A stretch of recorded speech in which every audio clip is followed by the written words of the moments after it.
Yeah, fire came at 4:30, 4:45 in the morning. We got up and we seen it coming up over the hill there. Our house is further over on the other side. We went and started a pump that ran all the sprinklers on our house. Down to the second dam, started a second pump that pumped up with the first dam. We came here to the workshop, put all the sprinklers out, did a hose down, grabbed some old cars that we took up, got our fire truck out of the shed, drove back to the house. So you and built defended this, up there. tell us how you made the fire truck. Well, it had been rolled over once, this truck, but we still ran. So we just put the pump and the tank and put a fly screen windscreen in it, and it worked well. The pump's powerful, there's 2 good hoses. And we just stayed out the front of our house. The sprinklers got burned off pretty early, and then we just fought it with the fire truck really. The girls used the gravity fed water in the yard as well. Until that ran out, and then they burnt off as well, and we were just left with the fire truck in the end. So you think the fire truck saved your house?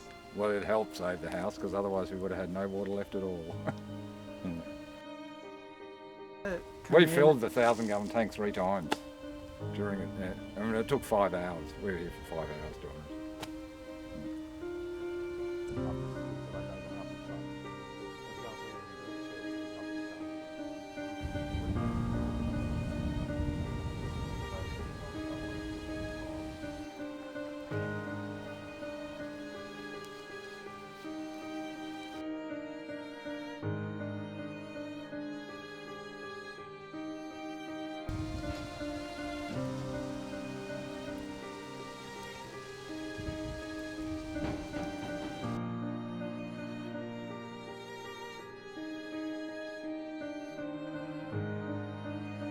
Oh, there's a lot of upset people, of course, because there's many houses gone.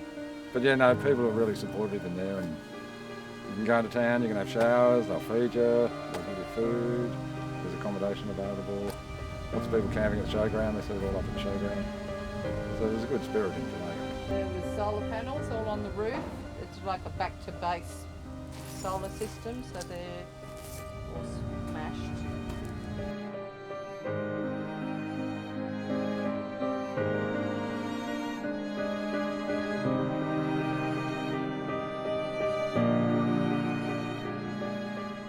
Oh, they were heroes for us. They drove into the fire from the coast side, up our road with fire on both sides, thinking that these guys are gone when we get there. They think we're gone. But no, it raced across the grass area quicker than the bush.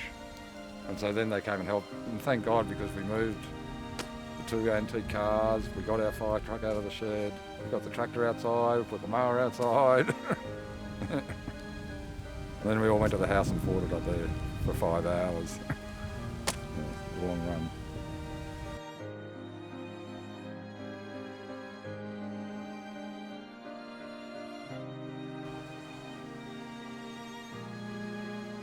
When the staghorn caught on fire and all the ash was streaming that way, somehow it got on that side of the fence and was running through the black scorched ground, and I couldn't help it because I was putting out the orchid. So it's got burnt feet. And it's had a drink and it's had some food.